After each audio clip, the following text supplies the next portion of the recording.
হে বন্ধুরা, আমি মিন্টু চলে এসেছি তোমাদের সামনে আরও একটি নতুন ভিডিও নিয়ে। আজ আমি তোমাদেরকে দেখাবো পাঁশকুড়া বিদ্যাসাগর উদ্যান পার্ক। ভিডিওটি প্রথম থেকে শেষ অবধি দেখার অনুরোধ রইল। আর তুমি যদি আমার চ্যানেলে প্রথমবারের জন্য এসে থাকো, অবশ্যই সাবস্ক্রাইব করে পাশে থাকা বেল আইকনটি অলে সেভ করে রাখবে। তো বেশি দেরি না করে ভিডিওটি শুরু করা যাক।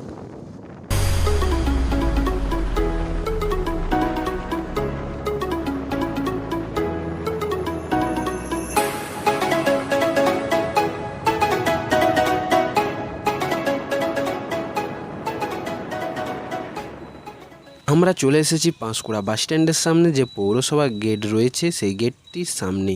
তো পার্কের ভেতরে যাওয়ার জন্য প্রথমে এই গেট দিয়ে আমাদেরকে প্রবেশ করতে হবে। তো বেশি দেরি না করে ভেতরে প্রবেশ করা যাক।